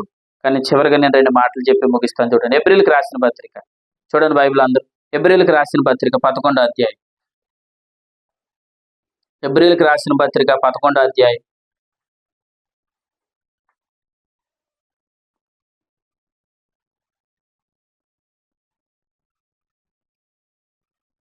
11వ అధ్యాయం 26 చదవండి. 24. మోసే పెద్దవాడైనప్పుడు విశ్వాసమును బట్టి ఐగుప్తు ధనము కంటే క్రీస్తు విషయమైన నింద గొప్ప భాగ్యమని ఎంచుకొని అల్పకాలం పాప భోగములు అనుభవించడం కంటే దేవుని ప్రజలతో శ్రమ అనుభవించడం మేలని ఎంచుకొని ఫరో కుమార్తె యొక్క కుమారుడని అనిపించుకొనుటకు ఒప్పుకొనలేదు. ఏలయనగా అతడు ప్రతిఫలముగా కలగబోవు బహుమానమందు దేవుని స్తోత్రం. ఇంతకీ మోసే గారి దృష్టాంతం దేని మీద ఉందండి? బహుమానం. ఇప్పుడు మన దృష్టాంతం దేని మీద ఉండాలి? బహుమానం. మోసే గారికి వచ్చిన ఆ ఫ్రెండ్ తెలుసా? ఫరో కుమార్తె ఏమందో తెలుసా? నన్ను ఒక్కసారి అమ్మాని పిలిచారు. ఒక్కసారి నన్ను నువ్వు అమ్మాని పిలువు, ఈ రాజ్యాలను, ఐగుప్తు సామ్రాజ్యాన్ని అంతటిని నీ చేతిలో పెడతానని చెప్పింది. ఎవరితో? మోసేతో. మోసే ఏమన్నాడు తెలుసా? నాకేం అక్కర్లేదు, క్రీస్తు ఎదుట నాకు కలిగే బహుమానమే నాకు కావాలి తప్ప నీ ఆస్తి, నీ అంతస్తు నాకు ఏం వద్దని చెప్పాడు. నిజంగా ఆ ప్లేస్లో మనం అంటే ఎలాగ ఆలోచిస్తాం? సామ్రాజ్యమే ఇచ్చేస్తానన్నది ఫరో కుమార్తె. నన్ను తల్లి అంటే చాలు, సమస్తాన్ని నీ చేతిలో పెడతానంటే ఒప్పుకోలేదు మోసే. నాకు ఏమీ వద్దు, నాకు బహుమానం. అంటే అతని దృష్టి దేని మీద ఉంది? బహుమానం మీద ఉంది. ఇప్పుడు మన దృష్టి కూడా దేని మీద ఉండాలి? బహుమానం మీద ఉండాలి. నువ్వు ఎందుకు ఇలా చేయవండి జానప్రసాద్ గారు అని అంటే ఏమనాలి? నేను ఇలా చేస్తా బహుమానాన్ని కోల్పోతానండి ప్రభు ఎదుట. అయితే నువ్వు ఎందుకు ఇలా మాట్లాడతలేదు? నేను ఎలా పడితే అలా మాట్లాడితే క్రీస్తు న్యాయపీఠం మీద నాకేముండదు? బహుమానం ఉండదు. నేను బహుమానం కోల్పోకూడదు. అందుకే నేను ఏ జాగ్రత్త కలిగి ఉన్నాను? పూర్ణ ఫలము పొందినట్లు నేను జాగ్రత్త కలిగి ఉన్నాను. మనలో ఏముండాలి? జాగ్రత్త. ఏంటా జాగ్రత్త? క్రీస్తు న్యాయపీఠం మీద నాకు ఒక బహుమానం ఉంది, దాన్ని నేను ఏం చేసుకోకూడదు? పోగొట్టుకోకూడదు. దాన్ని ఏం చేసుకోకూడదు? పోగొట్టుకోకూడదు. పరలోకం పోతుందా? పరలోకం అనేది పోదు, ఎందుకంటే అది క్రీస్తు ద్వారా మనకి ఇవ్వబడదు. కానీ బహుమానం పోతుందా? బహుమానం పోతుందా? ఖచ్చితంగా బహుమానాన్ని అపహరించే అవకాశం ఉంది. కొలసి పత్రిక చూడండి, ప్రభు ఈ మాటను కూడా జ్ఞాపకం చేస్తున్నారు. కొలసి పత్రిక 2వ అధ్యాయం. కొలసి పత్రిక 2వ అధ్యాయం 19 చదువుతారా? కొలసి పత్రిక 2వ అధ్యాయం 19వ వచనంలో నేను చెప్పిన కానీ చదవండి. తన శరీర సంబంధమైన మనసు వలన ఊరకు ఉప్పొంగుచు శిరస్సును హత్తుకొనని వాడెవడును మీ బహుమానమును అపహరింపనీయకుడి. మీ బహుమానమును అపహరింపనీయకుడి. మీ బహుమానాన్ని ఏం చేయనివ్వకండి. అంటే బహుమానాన్ని ఏం చేసేవాళ్ళు ఉన్నారు? బహుమానాన్ని ఏం చేసేవాళ్ళు ఉన్నారు? అపహరింపనీయకుండా అంటే అర్థం ఏంటి? నీ బహుమానాన్ని నీ దగ్గర నుంచి పోగొట్టే వాళ్ళు ఉన్నారు. ఎవరు పోగొడతారు బహుమానాన్ని? ఎవరు పోగొడతారు చెప్పండి? ఏది పడుతుంది వెంటే పోయేది ఏంటి చెప్పండి? అదే అంతే. ఏది పడుతుంది వెంటే పోయేది. రక్షణ అనేది పోదు, ఎందుకంటే మనకు ప్రభు ఇచ్చింది. కానీ బహుమానం అనేది ఖచ్చితంగా మనం ఏం చేస్తాం? పోగొట్టుకుంటాం. అంటే మనకు కలిగే బహుమానాన్ని అపహరింపకుండా చూసుకోండి అంటే అర్థం ఏంటి? కొంతమంది దాన్ని ఏం చేసే అవకాశం ఉంది? అపహరించే అవకాశం ఉంది. ఇప్పుడు చాలా మంది వారు చెప్తున్న వాక్య విధానం ఏంటంటే, అసలు నువ్వు ఇంకా పరలోకం వెళ్తావో లేదో ఒకసారి చూసుకో, ఈరోజు చచ్చిపోతే నువ్వు ఎక్కడ ఉంటావు. ఇలా చెప్పేటప్పటికి ఇప్పుడు విశ్వాస దృష్టి అంతా దేని మీదకి వెళ్ళిపోతుంది? అసలు నేను వెళ్తానా లేదా అన్న డౌట్లోకి వెళ్ళిపోతున్నాడు. వెళ్తానా లేదన్న డౌట్లోకి ఉంటే ఇప్పుడు ఇతని దృష్టి వాస్తవానికి మోసే దృష్టి దేని మీద ఉంది? బహుమానం మీద ఉంది. అంటే ఇప్పుడు నువ్వు పరలోకం వెళ్తావో లేదా అన్నది డౌట్ నీకు తెస్తుంటే ఇప్పుడు నీ దృష్టి దేని మీద లేదు? బహుమానం మీద లేదు. నీ దృష్టి అంతా ఇప్పుడు దేనికి వచ్చేసింది? పరలోకం ఎలాగైనా వెళ్ళాలి. పరలోకం వెళ్ళడానికి ఇప్పుడు ఏం చేస్తున్నావు? ప్రయత్నం చేస్తున్నావు. ఆ ప్రయత్నాలు, ఆ క్రియలన్నీ ఏంటి? స్వనీతి క్రియలు. ఆ క్రియలన్నీ క్రీస్తు ఎదుట ఏమవుతాయి? కాలిపోతాయి. అంటే నీకు అక్కడ ఏమి లేదు. అంటే ఏ బోధ పడతా బోధ అంటే ఏమవుతుంది? బహుమానం పోతుంది. ప్రభు నీకు ఇచ్చిన రక్షణ అనేది ఎప్పటికీ పోదు. కానీ ఏ బోధ పడితే ఆ బోధ వింటే ఖచ్చితంగా మన బహుమానం అనేది అపహరించబడుతుంది. మనం ఏమనుకుంటామంటే, నేను ఈ వాక్యం అండి ఎలా ఉందంటే మన వాక్యానికి కూడా కొంచెం ఎలా ఉంది? కొంచెం దగ్గరగా ఉంది. చాలా మంది ఏమనుకుంటున్నారు? మనకిలాగా వాళ్ళ కృప ద్వారా రక్షణ అని అనగానే మనం ఏమనుకుంటాం? మనం విన్న వాక్యం ఇది ఒకటే అనుకుంటాం. మోసపోకండి. వెలుగుదూత వ్యాసం కూడా సాతాను కూడా ఎలా వస్తున్నాడు? వెలుగుదూతలాగే వస్తాడు. సాతాను అనగానే నల్లతో బట్టలు వేసుకొని నల్లగా ఉండి 2 కొమ్ములు ఉంటాయని అనుకోకండి. వాడు వెలుగుదూతగానే వస్తాడు. వాడి చేతిలో ఉండేది బైబిలే. కాబట్టి ఇతను కృప ద్వారా రక్షణ అంటున్నాడండి అంటే ఇతను మంది ఒకటే డినామినేషన్ అని అనుకోకండి. మోసపోతే నష్టపోతారు, సిగ్గుపరచబడతారు. అర్థమైంది? అందుకు ప్రభు ఏం చెప్తున్నాడంటే, మన బహుమానాన్ని అపహరించేవారు ఉన్నారు. వారు ఏం చేస్తున్నారు? మన మనస్సాక్షిని పాడు చేసి మన గురిని తప్పిస్తున్నారు. మన గురేంటి? మోసే గురేంటి? బహుమానం. ఇప్పుడు మన దృష్టి అంతా దేని మీద ఉండాలి? బహుమానం మీద ఉండాలి. కానీ చాలా మంది ఒక వాక్యాలు వింటూ వాళ్ళు ఏమవుతున్నారు? వారు మనస్సాక్షిని చెడిపోయిన మనస్సాక్షితో నేను వెళ్తానా లేదన్న భయంలో బ్రతుకుతున్నారు. ఆ భయం ఏంటి? దండనతో కూడిన భయం. ఆ దండనతో కూడిన భయం వల్ల వాళ్ళు ఏం చేస్తున్నారు? చేయకూడని ఆచారాల్లోనికి, నిర్జీవ క్రియల్లోనికి వెళ్ళిపోతుంది. క్రైస్తవుడు నిర్జీవ క్రియలు చేయొచ్చా? ఆచారాలు చేయొచ్చా? చేయకూడదు. కానీ ఏం చేస్తున్నాడు? వాటినే చేస్తున్నాడు. వాటిని చేస్తే రక్షణ కోల్పోతాడా? రక్షణ కోల్పోడు. కానీ క్రీస్తు న్యాయపీఠం మీద ఏమవుతాడు? బహుమానాన్ని కోల్పోతాడు. అందుకే ఒక మాట చూడండి, ప్రకటన గ్రంథం 3వ అధ్యాయం. ప్రకటన గ్రంథం 3వ అధ్యాయం 11వ వచనం. నేను త్వరగా వచ్చుచున్నాను, ఎవడునో నీ కిరీటమును అపహరింపకుండునట్లు నీకు కలిగిన దాన్ని బాబు ఏం చేయండి? గట్టిగా పట్టుకోండి. అపహరించేవారు ఉన్నారు.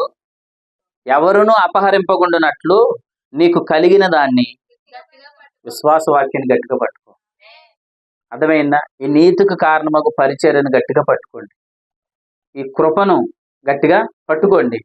దీన్ని గాన మనం వదులుకుంటే బహుమానం ఏమవుతుంది? అపహరించబడుతుంది. కానీ ప్రభు ఏమంటున్నాడు? నేను ఇంకా ఆలస్యంగా వస్తాను అనలేదు. ఏమన్నాడు? ఇదిగో నేను త్వరగా వచ్చుచున్నాను. వస్తున్న ఆయన ఏం చేస్తున్నాడు? వాని క్రియలు చెప్పిన బహుమానం తెస్తున్నాడు. ఆ బహుమానాన్ని ఎవరు అపహరింపకుండా మీకు కలిగిన దాన్ని గట్టిగా పట్టుకోండి. కాబట్టి ప్రభు మనతో ఏం చెప్తున్నాడంటే, నీకు కలిగిన దాన్ని గట్టిగా పట్టుకో. నీకు కలిగిన పరిచర్యను గట్టిగా పట్టుకో. ఏ పరిచర్యను బట్టి ఆ పరిచర్య నమ్మకండి. అర్థమవుతుందా? ఎందుకంటే మోసపోయిన తర్వాత, చెప్పండి ఎప్పుడు అర్థమవుతుంది? మోసపోయిన తర్వాత అర్థమవుతుంది. క్రీస్తు న్యాయపీఠం దగ్గరికి వెళ్ళిన తర్వాత, మనం అందరూ క్రీస్తు న్యాయపీఠం దగ్గరికి నిలబడిన తర్వాత, అప్పుడు జోసఫ్ని గాకేసి, నాగేంద్రని గాకేసి, మళ్ళీ మా నమ్మకమైన మంచి దాసులారా అని తమ్ముళ్ళిద్దరికి ఇచ్చేస్తున్నాడు అనుకోండి బహుమానం. అప్పుడు నేను చేతులు కట్టుకుని నిలబడి ఏంటి వాళ్ళని గాకే, నన్ను గాకేలేదని నేను అనుకున్నాను అనుకోండి. అప్పుడు ప్రభు ఏమంటాడు? నీ దగ్గర వాక్యం విన్న వాళ్ళైతే పరిచర్యను గట్టిగా పట్టుకున్నారు, నీతి కారణమైన పరిచయలు కొనసాగారు, కానీ నువ్వు మాత్రం ఏం చేసావు? కొంచెం కృప, కొంచెం ధర్మశాస్త్రం, కొంచెం విశ్వాసం, కొంచెం ధర్మశాస్త్రం ఏం చేసావు? కలిపి చేరిపోవు. పులిసిన పిండి నీ దగ్గర ఉంది, నువ్వు వెచ్చగాను లేవు, చల్లగాను లేవు. అంటే ధర్మశాస్త్రాన్ని బోధించలేదు, అలాగని కృపను బోధించలేదు. రెండు కలిపి నువ్వేం చేసావు? బోధించేసావు అని అంటే అక్కడ నిలబడిన తర్వాత నాకేమో సిగ్గు కలుగుతుంది, వీళ్ళకేం మెప్పు కలుగుతుంది అనుకుంటా. అప్పుడు ఏమనుకుంటా? అప్పుడు జాన్ ప్రసాద్ అనుకుంటాడు, అయ్యయ్యో ప్రతి వారం వచ్చేవాడు ప్రసాద్కి ఏమో సిగ్గు కలిగింది, ప్రసాద్ దగ్గర వాక్యం విన్న తమ్ముడు నాగేంద్రకి జాసువాకి మాత్రం ఏం కలిగింది? మెప్పు, మహిమ, బహుమానం కలిగింది, కిరీటాలు ఇవ్వబడ్డాయని. అప్పుడు నన్ను చూసి జాన్ ప్రసాద్ ఏమనుకుంటాడు? జాలి పడతాడా? వినండి, అప్పుడు నేను ఎంత సిగ్గుపరచబడతాను. అందుకు ప్రభు ఏమంటున్నాడంటే, చూడండి, యోహాను మొదటి పత్రిక 2వ అధ్యాయం 28వ వచనం చూసి ముగిద్దాం. కాబట్టి చిన్నపిల్లలారా, ఆయన ప్రత్యక్షమైనప్పుడు ఆయన రాకడ యందు మనం ఆయన ఎదుట సిగ్గుపడక ధైర్యము కలిగి ఉండినట్లు మీరు ఆయన యందు, దేవునికి స్తోత్రం, ప్రభు ప్రత్యక్షం అవుతాడు, ఆయన ఎదుట సిగ్గుపడకుండానట్లు ఎలా నిలబడండి? ధైర్యంగా నిలబడండి. మీరు మంచి ఫలాలు ఫలించకపోతే, కాని ఫలాలు ఫలిస్తే క్రీస్తు న్యాయపీఠం ఎదుట ఏం చేయబడతాం? సిగ్గుపరచబడతాం. మంచి ఫలాలు ఫలిస్తే, మంచి ఫలాలు ఫలించిన వాటన్నిటికీ క్రీస్తు న్యాయపీఠం ఎదుట ఏముంది? మెప్పు, మహిమ, బహుమానం ఉంది. అందరికీ ఒకే కిరీటాలు కాదు, అందరికి ఒకే బహుమానం కాదు. కాబట్టి చాలా శ్రేష్టమైన బహుమానాన్ని ప్రభు మనకు తేబోతున్నాడు. నేను ఒక మాట అయితే చెప్పి ముగిస్తాను. ఏంటంటే, మొన్న కనకలపేటలో కూడా ఈ విషయాన్ని చెప్పాను. ఏంటంటే, ఒక 20 మందిలో మనం సిగ్గుపరచబడితే ఎలా ఉంటుంది? ఇప్పుడు ఇంతమందిలో నేను జాసువాని నిలబెట్టేసి చాలా సిగ్గుపడేటట్లుగా నేను మాట్లాడేసాను అనుకోండి, అప్పుడు మీరు అందరూ నవ్వుకున్నారు అనుకోండి, అప్పుడు జాసువా ఎంత ఫీల్ అవుతాడు? ఫీల్ అవడమే కాదు కదా, ఇంకెప్పుడు మరలా ఈ చోటుకి రాకూడదు అనుకోండి. ఇంతకీ ఉన్నది ఎంతమంది? మనం గట్టిగా ఒక 20 మంది లేదా 15 మంది అనుకోండి. ఈ 15 మంది 20 మందిలోని సిగ్గుపరచబడితే అంత నొప్పి కలిగితే ఒకరు క్రీస్తు న్యాయపీఠం మీద నిలబడతాం కదా, అప్పుడు ఉండేది ఎంతమంది అనుకుంటున్నారు మీరు? కోట్ల మంది ప్రజల మధ్యలో నిలబడాలి. కోట్ల మంది ప్రజల మధ్యలో నువ్వు నిలబడితే ఒకరినేమో నమ్మకమైన మంచి దాసుడని చేయి చూపించి నువ్వు నా కొరకు ఏం చేసావురా బాబా అని అంటే, అంత మందిలో మనం ఎలా తలెత్తుకోగలం చూడండి. అందుకు ప్రభు ఏమంటున్నాడంటే, అలా ఆయన క్రీస్తు న్యాయపీఠం ఎదుట నీ బహుమానాన్ని అపహరింపకుండా నీకు కలిగిన దాన్ని నువ్వు గట్టిగా పట్టుకో. లేదంటావా, అక్కడ నువ్వు బహుమానం కోల్పోతావు, కోట్ల మంది ప్రజలు ఎదుట నువ్వు సిగ్గుపరచబడతావు. అర్థమైందా? మనం ఆయన ఎదురు నిలబడినప్పుడు భలే నమ్మకమైన మంచి దాసుడు అని ప్రభు మనం పలకాలి. ఎందుకంటే మనం చేసే ఈ పరిచర్య, సేవకులకు మీరు పెట్టే ఈ పరిచర్య కానివ్వండి, లేదంటే సేవలు ఖర్చు పెట్టి ఈ రూపాయి ప్రతి దానికి క్రీస్తు న్యాయపీఠం దగ్గర మనం ఏం రావాలి? మెప్పు రావాలి, బహుమానం రావాలి. కానీ అక్కడికి వెళ్ళిందారు నా కొరకు నువ్వేం బ్రతికావు, నా కొరకు నువ్వేం జీవించావు, ఒక ఫలం కూడా నీలో నాకు కనిపించలేదు అని అన్నాడు అనుకోండి, అప్పుడు మనం ఎంత సిగ్గుపరచబడతాం. కాబట్టి అలాగే ఎవరు సిగ్గుపరచబడకుందురుగాక. కాబట్టి ప్రభు మాత్రం ఈ రాత్రి చెప్పేది ఏంటంటే, మీకు కలిగిన పరిచర్యను మాత్రం గట్టిగా పట్టుకోండి. ఎందుకంటే ఇది నమ్మకమైన పరిచర్య. దీన్ని మనం నమ్మకస్తులుగా ఎంచి చెప్పండి దేవుడు మనకు అప్పగించాడు. దీన్ని మనం పాడు చేసుకుంటే మరలా మనకి ఇక అవకాశం దొరకదు. చివరిగా మాట చెప్తాను చూడండి, ఇది ఎంత నమ్మకమైన పరిచర్య అంటే, దేవుడు ప్రేమించి మనకి ఇచ్చాడు, ఈ అవకాశం ఇచ్చాడా? దీన్ని మనం వినియోగించుకోకపోతే ఈ పరిచర్యలోంచి నువ్వు తప్పుకోవడం కాదు, దేవుడు నిన్నే తప్పిస్తాడు. ఇజ్రాయేల్ ప్రజలందరికీ దేవుడు రొట్టెలు ఇచ్చాడు, వాళ్ళు దాన్ని వినియోగించుకోలేదు. అప్పుడు వాళ్ళ యొద్ద నుండి ఏం చేశాడు? తీసి అన్ని జనులైనా మనకు అప్పగించాడు. ఇప్పుడు దీనిని వినియోగించుకోకపోతే ప్రభు ఏం చేస్తాడు? నీ దగ్గర నుండి తీసి మరొకరికి ఇస్తాడు. అందుకే మీరు వినండి, మన సంఘంలో స్టార్టింగ్ ఉన్న ప్రజలు ఇప్పుడు లేరు, ఇప్పుడు ఉన్న వాళ్ళకి ఇంతకుముందు అవకాశం లేదు. ఎందుకనుకుంటున్నారు? వాళ్ళు ఆల్రెడీ రొట్టెలు పెట్టాడు ప్రభు, దాన్ని వాళ్ళు ఏమాత్రం వినియోగించుకోలేకపోయారు కాబట్టి ఏమయ్యారు? వారిని ప్రభువులంటూ ప్రభే తప్పించాడు సంఘంలో. ఇప్పుడు మరలా అవకాశం ఎవరికి ఇచ్చాడు? నూతనమైన వ్యక్తులకి ఇచ్చాడు. అయితే జోసఫ్ ఎక్కడ మనకి ఎలా తెలుసు? మధుజయులు ఎలా తెలుసు? అర్థమైందా? వీళ్ళందరూ ఎలా వస్తారని అంటే, ఈ పరిచర్యకి నూతనమైన వ్యక్తులు ప్రభు స్వాస్థ్యంగా ఇస్తాడు. పరిచర్యలో పాలుభాగస్తులు చేసిన తర్వాత దీన్ని ఎవరైతే వినియోగించుకోరో వారిని దేవుడే పక్కకి తప్పిస్తాడు. నేను ఎలా అంటున్నాను, ఒకసారి నిన్నే దేవుడు పక్కకి తప్పిస్తే నీ పరిస్థితి ఏంటి చెప్పండి? ఎప్పుడు తప్పిస్తాడు? ఇది నమ్మకమైన పరిచర్య నువ్వు గుర్తించకుండా, ఈ నమ్మకమైన పరిచయం నువ్వు గట్టిగా పట్టుకోకపోతే, నువ్వు నిర్లక్ష్యంగా ఉంటే అప్పుడు ప్రభువే నిన్ను తప్పిస్తాడు. అప్పుడు నువ్వు మరలా రావడానికి కూడా నీకు అవకాశం ఉండదు. ఎందుకంటే మేము చూస్తున్నాం, చాలా మంది ఒకప్పుడు మేము పరిచయలో దీంట్లో కొనసాగినప్పుడు చాలా పెద్ద పెద్ద వాళ్ళని పిలువబడినప్పుడు ఈ రోజున వారు లేరు. ఎందుకు లేరు? వారు పరిచర్యని దూషించేశారు. ఉదయం ఇంజరువులో మాట్లాడినట్టుగా వారు మహిమలను దూషించేశారు. మహిమలను ఎప్పుడైతే దూషించారో, పరిచర్య కొరకు తప్పుగా ఎప్పుడైతే మాట్లాడేశారో, దేవుడు వారిని పక్కన పెట్టేశాడు. ఇప్పుడు మరలా వాళ్ళు రావాలనడానికి కూడా వారికి అవకాశం లేదు. కానీ ప్రభు మనల్ని ప్రేమించే అవకాశం ఇచ్చాడు కాబట్టి ప్రభు ఏం చెప్తున్నాడంటే, నీ బహుమానం అపహరింపకూడనట్లు నీకు అప్పగించిన దాన్ని ఏం చేయి, గట్టిగా పట్టుకోండి. పరిచర్యను గట్టిగా పట్టుకోండి. ప్రభువే మనల్ని గమ్యానికి చేయిస్తాడు. మనల్ని ప్రభు సిగ్గుపరచువాడు కాదు. కాబట్టి పరిచర్యను గట్టిగా పట్టుకోవడం అంటే అర్థం ఏంటి? ఏవి పడతాయి వినకండి దయచేసి. అర్థమైందా? ఎందుకంటే మీరు వినే దాని ద్వారా మీ మనస్సాక్షి చెడిపోద్ది. మీ మనస్సాక్షి చెడిపోతే ప్రభు నా కొరకు ఏం చేశాడని వినేదానికి బదులు నేనేం చెయ్యాలన్న ప్రయత్నంలో పడిపోతాం. అర్థమైందా? మనం ఏం చేయగలమా? ప్రభు సమస్తాన్ని జరిగించాడు. ఆయన చేశాడని నువ్వు నమ్మి ఆ నమ్మకాన్ని బట్టి నువ్వు జీవిస్తున్నప్పుడు సమస్తాన్ని నువ్వు చేయగలుగుతావు. కానీ ఈ రోజు వస్తున్న చాలా మంది మాట్లాడేదేంటి? ఇదిగో నువ్వేం చేస్తున్నావు, నువ్వు ఎలాగున్నావు, ఎలా బ్రతుకుతున్నావు, సంసోను ఎలాగున్నాడు, నువ్వు ఎలాగున్నావు, సంసోను వ్యభిచారం చేశాడు, నువ్వు వ్యభిచారం చేస్తున్నావా, దావీదు పడిపోయాడు, నువ్వు పడిపోయావా? ఈ ఎప్పుడైతే వినేటప్పటికి ఎలా ఉంటుంది? వినేటప్పటికి ఎలా ఉంటుందంటే మన ఏదో రోమాలన్నీ ఈ ఎక్కడో తెలియని ఒక ఉద్రేకం కింద వచ్చేసి రేపు నుంచి నేను దావీదులా ఉండకూడదు, సంసోన్లా ఉండకూడదు అని అనుకుంటా. వినండి, ఎప్పుడైతే నీలో నుంచి ఈ ఆజ్ఞలు బయటకు రావడం ప్రారంభించాయో నువ్వు ఏ చూడకూడదు అనుకుంటున్నావు అదే చూస్తావు. ఎందుకు? ఆజ్ఞ రాగానే శరీరంలో ఉన్న పాపానికి ఏమొస్తుంది అన్నాడు? జీవం వస్తుంది. ఎప్పుడైతే శరీరంలో పాపానికి జీవం వచ్చింది, ఏం చేయకూడదు అనుకుంటున్నావో అదే చేస్తావు. మళ్ళీ చివరి రాత్రి ఏం ప్రార్థన చేస్తున్నావు? ప్రభా ఇలా చూడకూడదు అనుకున్నాను, అదే చూసేసాను. ప్రభా ఇలా మాట్లాడకూడదు అనుకున్నాను, అదే అసలు నేను ఎవరైనామన్నారు? నీ మనస్సాక్షిని ఎవడు పాడు చేసుకోమన్నాడు? నీ మనస్సాక్షి పాడు చేసుకున్న తర్వాత మరలా ఎందుకు ఇలా ప్రార్థన చేసుకోవాలి? కాబట్టి ప్రభు ఏం చెప్తున్నాడంటే, ఒక్కసారి నువ్వు నీకు కలిగిన పరిచర్యను గట్టిగా పట్టుకో. ఆ పరిచర్యను గట్టిగా పట్టుకుని దేవుడిని కృపనిస్తాడు. ఎంత కృపనిస్తాడు? మోహపు చూపులను కూడా జయించేంత కృపనిస్తాడు. చెడు తలంపుల్ని జయించేంత కృపనిస్తాడు. ఎందుకంటే నేనేం గొప్పనేం కాదు. నేను గత 3 సంవత్సరాల క్రితం నాకు ఈ పరిచర్య నా చేతికి రాకముందు నేను కూడా సేమ్ ఇదే సఫర్ అయ్యేవాడిని. సుమారు 8 సంవత్సరాలు వాక్యం చెప్పేసినా కానీ ఈ మోహపు చూపులు, చెడు తలంపులు, చెడు ఆలోచన, ఈ అసూయ, ఇవన్నీ నాలో చాలా పోరాటం జరిగేది. నేను అనుకునేవాడిని, ఇంత వాక్యం చెప్పేశాను కదా, నా వల్ల అవడం లేదు, ఇంత వాక్యం చెప్పేశాను, నేనే బ్రతకలేకపోతున్నానని నాలో నేను బాధపడేవాడిని. చాలా మంది వచ్చి ఏమనేవారంటే, ప్రసాద్ ఈరోజు వాక్యం ఎరగదీసేసేవనేవారు. ఏం తీసాను? ఎరగదీసేసాను అని అంటే వాళ్ళకేమో ఎరగదీసేసానని అనుకునేవారు. కానీ నా మనసుకి నాకు అనిపించేది, ఇప్పుడు కాదు సుమా 3 సంవత్సరాల క్రితం నాకు ఈ వర్తమానం అందక ముందు నా దృష్టిలో నేను అనుకునేవాడిని, ప్రభా ఎంత చెప్పేశాను కానీ నాలా జీవితం లేదు, ఎంత చెప్పేశాను కానీ నాలా బ్రతుకు లేదు అని నాకు నేనే బాధపడేవాడిని. కానీ ఇప్పుడు నేను ధైర్యంగా చెప్పగలుగుతున్నాను. ప్రభు పట్టుకుని ఇచ్చిన అవకాశాన్ని బట్టి చెప్తున్నాను. ఈరోజు పాపేచ్ఛల నుంచి నేను విజయం చూడగలుగుతాను, చెడు తలంపుల నుంచి నేను విజయం చూడగలుగుతాను. ఎలాగా? అది నా శక్తిని బట్టి కాదు, దేవుడు ప్రేమించి నాకు కృపనిస్తున్నాడు. నేను పరిచర్యను గట్టిగా పట్టుకుంటున్నాను. ఆ పరిచర్య ద్వారా కలిగే కృపలను కాపాడుతుంది. ఎక్కడి నుంచి కాపాడుతుంది? అన్ని విషయాల్లో నన్ను కాపాడుతుంది. ప్రతి ప్రయాణంలో కాపాడుతుంది. ప్రతి చెడు ఆలోచనలు కాపాడుతుంది. ప్రతి చెడ్డ సమాచారం నుంచి కూడా ప్రభు నన్ను కాపాడుతున్నాడు. మీకు మాట చెప్పంటారా?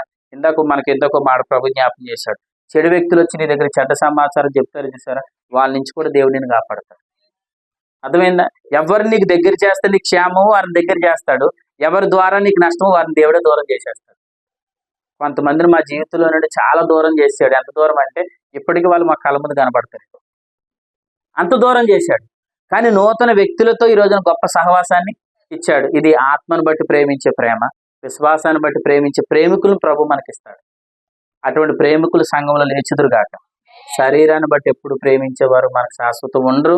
శరీరాన్ని బట్టి ప్రేమించేవారు వాళ్ళ నువ్వే నష్టపోతావు. అందుకు దేవుడు వారిని యుద్ధ నుండి దేవుడే దూరం చేయనుగాక. ఆమేన్. తల వంచండి. ఈ రాత్రి ప్రభు నాతో మాట్లాడారు అన్నవారు హృదయపూర్వకంగా ప్రభుకు స్తోత్రాలు చెల్లించండి. ప్రార్థన చేద్దాం. ప్రభు నాతో మాట్లాడారు అన్నవారు ప్రభుకు స్తోత్రాలు చెల్లించండి. పరిశుద్ధుడా ప్రభు తండ్రి నీకు స్తోత్రాలయ్యా. ఆత్మానుసారముగా నడుచుకోండి, మీరు శరీరేచ్ఛలు నెరవేర్చాలని మీరు చెప్పారు. ఆత్మానుసారంగా నడుచుకోవడం అంటే నేడు సంఘాల్లో ప్రార్థన ఎక్కువగా చేసుకోవడం, బైబిల్ ఎక్కువగా చదవడం, ఇదే ఆత్మానుసారంగా నడుచుకోవడం అని ఒక భ్రమ పడుతున్నారు. కానీ ఆత్మానుసారంగా నడుచుకోవడం అంటే ధర్మశాస్త్రానికి వేరుగా నడుచుకోవడం అని, విశ్వాస వాక్యాన్ని బట్టి నడుచుకోవడమే ఆత్మానుసారంగా నడుచుకోవడం అని మీరు మాకు తెలియచెప్పారు. ధర్మశాస్త్రాన్ని బట్టి జీవించినప్పుడు మాలో పాపేచ్ఛలు, ధర్మశాస్త్రాన్ని బట్టి జీవించినప్పుడు మాలో దురాశలు కలుగుతాయి. ఇవే శరీరేచ్ఛలని మాకు తెలియజెప్పారు. ఆత్మానుసారంగా మేము జీవిస్తే వీటన్నిటిలో నుంచి కూడా మేము విజయం చూస్తామని మీరు మాతో మాట్లాడారు. ఆత్మానుసారముగా మేము జీవిస్తున్నప్పుడు శరీరేచ్ఛలు నెరవేర్చము, అంతేకాదు ఆత్మానుసారంగా మేము జీవించినప్పుడు ఆత్మ ఫలాలు ఫలిస్తాం. ఆత్మ ఫలములలో ఒక ఫలమే మంచితనం అని, ఆత్మ ఫలములో నుంచి వచ్చిన మంచితనం అనే ఫలాన్ని బట్టే మేము ఒక వ్యక్తి ఎడల సహవాసం కలిగి నడుచుకోవాలని, ఆత్మఫలములో ఉన్న మంచితనం ఆ వ్యక్తిలో లేకపోతే ఏ వ్యక్తితో కూడా మేము సహవాసం చేయకూడదని, ఎక్కువ ఎవరైతే వాక్యాన్ని వింటున్నారో, ఎవరైతే ఎక్కువగా ప్రార్థనా జీవితాన్ని కలిగి ఉంటున్నారో, ఎవరు ఎక్కువ వాగ్దానాలు స్వతంత్రించుకుంటున్నారో, ఆత్మానుసారంగా ఎవరైతే నడుచుకుంటున్నారో వారితో మేము సహవాసం చేసినప్పుడు మాత్రమే వారి వల్ల మాకు, మా వల్ల వారికి క్షేమం కలుగుతుందని మీరు మాకు తెలియచేశారు. ఏదో మనుషులు శరీరాన్ని బట్టి మంచివారు అనుకుంటే వారి వల్ల ఈరోజు కుటుంబ రహస్యాలన్నీ వారికి చెప్పుకొని ఈరోజు కుటుంబాలు ఈదుపాలయ్యి, కుటుంబాలు విడిపోయిన కుటుంబాలు ఎన్నో ఉన్నాయి ప్రభువా. ఈ రాత్రి మీరు మాతో మాట్లాడారు. అయ్యా, మా మధ్యలో మూడో వ్యక్తికి స్థానం ఇవ్వకూడదని చెప్పారు. మా కుటుంబ రహస్యాలు బయట వ్యక్తికి ఎవ్వరికి కూడా దాన్ని చెప్పకూడదని, ఒకవేళ ఆత్మ ఫలాలు ఫలించిన మంచితనం ఉన్న వ్యక్తి అయితే, విశ్వాస అయితే, ఆ వ్యక్తితో మా బాధలు చెప్పుకోవచ్చని, అతని ద్వారా మా సమస్యలు తీరుబాటు అవుతాయని, సమస్యలు తీరుతాయని మీరు ఎన్నో మాటలు మాకు మీరు తెలియచేశారు. ఆత్మఫలంలో ఉన్న మంచితనాన్ని బట్టి మేము ఫలిస్తున్నప్పుడు ఆ మంచితనంలో నుంచి మంచి క్రియలు చేస్తామని, ఆ మంచి క్రియలన్నీ క్రీస్తు న్యాయపీఠం ఎదుట బహుమానం ఇవ్వబడుతుందని, అప్పుడు మేము సిగ్గుపరచబడక ధైర్యముగా క్రీస్తు న్యాయపీఠం ఎదుట మేము నిలబడతామని మీరు మాతో మాట్లాడినందుకు మీకు స్తోత్రాలు. అయ్యా, 10 మంది 20 మందిలో మేము సిగ్గుపరచబడితేనే ఎంత అవమానానికి మేము గురవుతుంటే, కోట్ల మంది ప్రజల్లోనైనా మేము అవమానం అవుతాం. అలా మేము ఎవ్వరు కాకుండా గాక అయ్యా, మేమందరూ ధైర్యముగా క్రీస్తు న్యాయపీఠం మీద నిలబడే కృపనివ్వండి. ఒక మాట అయితే మీరు జ్ఞాపకం చేశారు, మీ బహుమానాన్ని అపహరించే వాళ్ళు ఉన్నారు. వారు ఎవరు అని అంటే నాయన నీటి బోధకులని, వారు నాయన మాకు పాపం చెప్తగల మనస్సాక్షి కలిగించి అయ్యా మా దృష్టి బహుమానం మీద లేకుండా మా దృష్టిని మళ్లించే బోధకులు నేటి సమాజంలో ఉన్నారని, వారికి ఏమాత్రం మేము చోటివ్వక ఏ బోధలు పడితే ఆ బోధ వినక మనస్సాక్షిని నాయన బాగు చేసేవారు బోధలు వింటూ అయ్యా నాయన మా దృష్టి బహుమానం మీదకి ఉండేటట్లుగా అయ్యా నడిపించే బోధకులు నాయన మేము వెంబడించే వారు ఉండడానికి సహాయం చేయండి. మోసే అయ్యా బహుమానం మీద దృష్టి ఉంచినట్లుగా మా అందరి దృష్టి బహుమానం మీద ఉండునుగాక. మేమందరూ బహుమానం నాయన మెప్పు, మహిమ, ఘనత క్రీస్తు న్యాయపీఠం ఎదుట మేమందరం పొందే కృపనివ్వండి. ఇదిగో నేను త్వరగా వచ్చిచున్నాను, వాని క్రియలు చెప్పిన నేను బహుమానాన్ని తెస్తున్నాను. కాబట్టి మీ బహుమానాన్ని ఎవరు అపహరింపకుండా మీకు కలిగిన దాన్ని గట్టిగా పట్టుకోమంటున్నావు ప్రభా.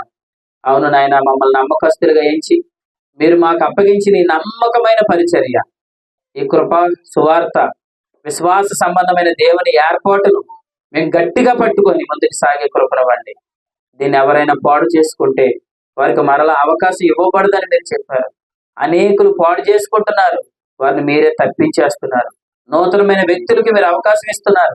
ఇదేదో చిన్న పరిచర్య అని, ఏదో నాయన చిన్న చూపు చూసి అయ్యా నాయన ఈ యొక్క విశ్వాస సంబంధమైన దేవుని ఏర్పాటును చిన్న చూపు చూస్తున్న వారందరి మనోనేత్రాలు తెరవబడును గాక. అయ్యా, ఈ పరిచర్య యొక్క గొప్పతనాన్ని గుర్తించి అయ్యా నాయన పాపేచ్ఛల నుంచి, దురాశల నుంచి, వాటన్నిటి నుంచి కూడా విజయాన్ని కలిగజేసి